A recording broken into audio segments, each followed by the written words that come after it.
बाथौ गौथुमनि खुंगा 32थि बोसोरारि जथुम्मा आरो तामुलपुर जिल्ला दुलाराय बाथौ गौथुमनि खुंगा 1थि बोसोरारि जथुम्माया तामुलपुरनि पथलकुसियाव दिनैनिफ्राय जागायबाय।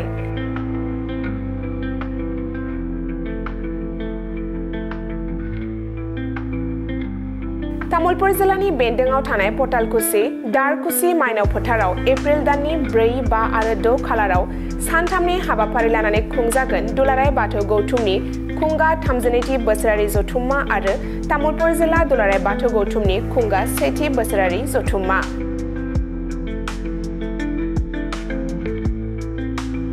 दुलाराय बाथौ गौथुमनि 32थि बोसोरारि जथुम्माया मोनसे जारिमिन जानो थांगासिनो दङ।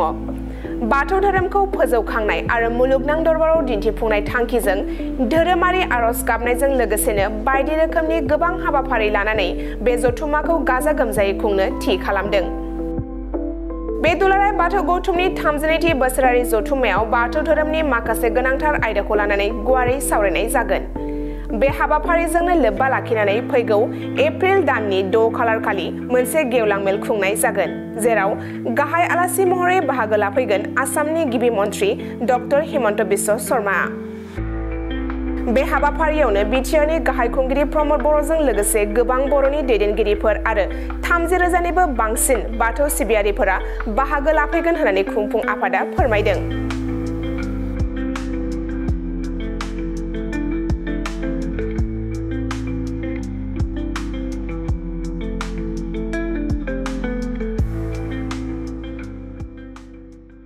गिबियावनो बर'नि निउस पर्टेल नायगिरि बयनिसिमबो दुलाराय बाथौ गौथुमनि जानानै गाबोननिफ्राय जानो गोनां एप्रिल दाननि 4, 5, 6 एप्रिल बेवहाय सानथामनि हाबाफारिजों दुलाराय बाथौ गौथुमनि 32थि बोसोरारि जथुम्मा बेवहाय खुंफुंनो लादों। तामुलपुर जिल्लानि सिङाव थानाय पथालिकुसि बियाब दुलाराय बाथौ गौथुमनि सिङाव बेवहाय जोङो मानाव गेदेर आसामनि chief minister doctor Himanta Biswa Sharma बिथांखौ जों हांख्रायनाय जादों आरो बेवहाय 6 एप्रिलाव बिथाङा फैगोन आरो दुलाराय बाथौ गौथुमनिफ्राय बेवहाय फ्राय 30,000नि बांसिन जों बाथौ सिबियारि बिथांमोना बाहागो लाफैगोन आरो बेवहायनो दुलाराय बाथौ गौथुमजों लोगोसे बाथौ सिबियारिफोरनि थाखाय बर' हारिनि थाखाय मोनसे गोनांथार बाथ्राफोरखौ हयथ' बिथाङा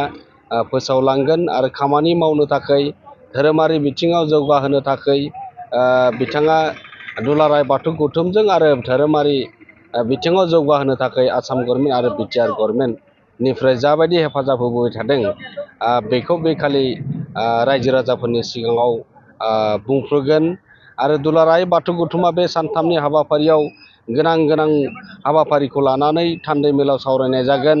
बाथौ धोरोमखौ जौगाहोनाय, बाथौजिमनि बाथ्रा, नेसनेल लेभेलाव हलिडे मोननांगौनि बाथ्रा, जोंनि जिल्ला आफाद बियाब आफादफोराव बाथौ थानसालि लुफुंनायनि जाबायदि दिनै मोनसे बर' हारिनि गेजेराव धोरोमनि जांख्रिथाया मोनसे दावगाबोगासिनो दङ। बेनि गेजेरजों जों दिनै बोरै दावगाबावनांगोन, मा खामानि मावबावनांगोन आरो बेफोरखौनो जों थांखि आजावनानै जों रायजो राजाफोरनो मेसेज होगोन। दुलाराय बाथौ गौथुमनि जा सानथामनि हाबाफारियाव जा जों दुलाराय बाथौ गौथुमनि जानानै खावलायनो सानदों मोनफ्रोमबो जिल्ला आफाद बियाब आफाद आरो गामि आफादनिफ्राय बेवहाय लैहोर फैनानै बाहागो लाफैनो थाखाय दुलाराय बाथौ गौथुमनिफ्राय खावलायनाय थादों। मानो होनबा दिनै बिटिआर गभर्नमेन्टआ मोनबा जे जिल्लाफोराव फैनायनि थाखाय मोनसे गारिनि बेबस्थाबो खालामना होदों साखाथियाव नांजाबना थानाय जिल्लाफोरनि थाखाय, जेरैबायदिहाय उदालगुरि, बेनिफ्राय तामुलपुर, बेनिफ्राय नलबारि, कामरुप, बजालि, बाक्सा बेबायदि जिल्लाफोराव थांलाय फैलायनि थाखाय गारिनि राहा खालामनानै होदों बिटिआर गभर्नमेन्टआ। एप्रिलनि 6 खालाराव जेथा गेवलां मेल जागोन बेवहाय बेसेबांसो सुबुंफोरा थुबुर जागोन? 30,000नि बांसिन बेवहाय जोंनि बाथौ सिबियारि बिथांमोना फैगोन आरो बेवहाय गुबुन जोंनि धोरोम सिबियारि बिथांमोनाबो बेवहाय बाहागो लाफैगोन।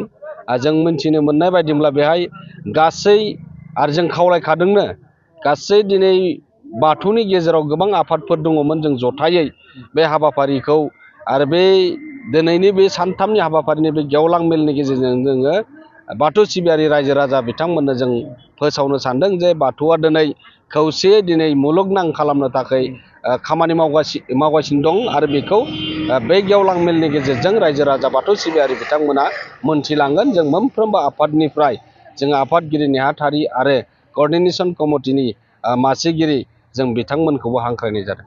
बेवहायनो बिटिआरनि गाहाय मावफुं सोद्रोमा प्रमद बर' बिथाङाबो थागोन, राज्य सभानि एमपि रोंगोरा नार्जार बिथाङाबो थागोन आरो जोंहा पद्मश्री बान्था मोनगिरि अनिल बर' साराबो बेवहाय आलासि महरै बाहागो लागोन आरो जोङो साफाल गोनां जों आगोलनि डिपुटि चिफ खाम्फा बरगयारि बिथाङाबो फैगोन, जोंनिसिम बाथ्रा हरदों।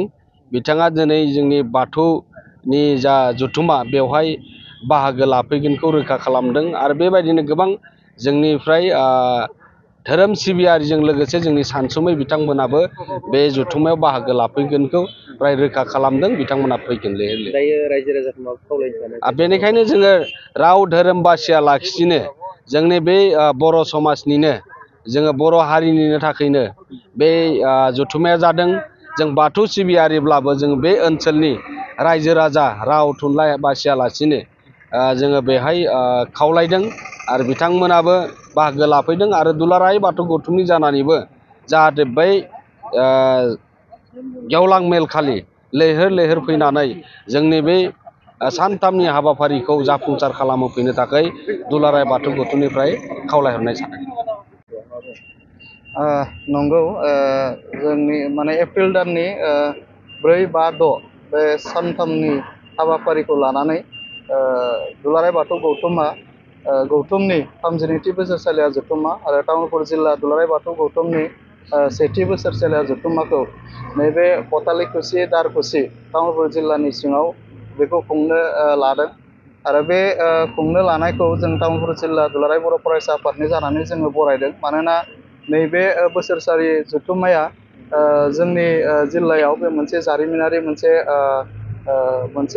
जथुम्मा जागोन आरो बेयाव जोङो नुदों जोंनि माने गेवलां मेलाव गाहाय आलासि महरै आसामनि गिबि मन्त्रि डक्टर हिमन्त बिश्व शर्मा बिथाङा फैगोन आरो बेवहाय माने जर'खा आलासि महरै आसामनि बुंथिगिरि बिश्वजित दैमारि बिथांमोनाबो फैगोन।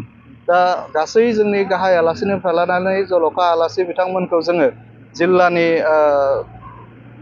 जोङो सासे सुबुं बा जिल्लानि जोङो मोनसे दुलाराय बर' फरायसा आफादनि बिबानगिरि महरै जों गासै आलासि बिथांमोनखौ जोङो बरायगोन आरो बेवहाय धोरोमारि माखासे सावरायनाय हाबाफारिबो बेवहाय लादों। बेवहाय डेलिगेट जागोन, दा थान्दै बेवहाय सावरायलायनाय जागोन। दा बे थान्दै जथुमाव धोरोमनि गोबां माने सावरायनो लागा बेफोरखौ बेवहाय सावरायनाय जागोन आरो गोबां गरन्थ बिथांमोनाबा बिथांखि आजावनानै जोंनि धोरोम फोसावनाय, धोरोम फोसाबनाय, धोरोमखौ जोङो फोगोमनाय, बेनि सायाव गोबां बिथांमोना हयथ' बिथांखि लानानै उननि समाव बिथांमोना आवगायगोन, जोङो बेखौ मिजिंथिदों आरो गासै धोरोमनि सायाव सावरायनाय आरो मोजां बे बिथांखि लानानै जोंनि धोरोमनि सायाव माने धोरोमखौ माने बुहुमाव गोसारनाय आरो भारतआव बाथौ धोरोमखौ माने गनायथि मोननाय बेफोरनि खामानिखौ आवगायनो हाथों।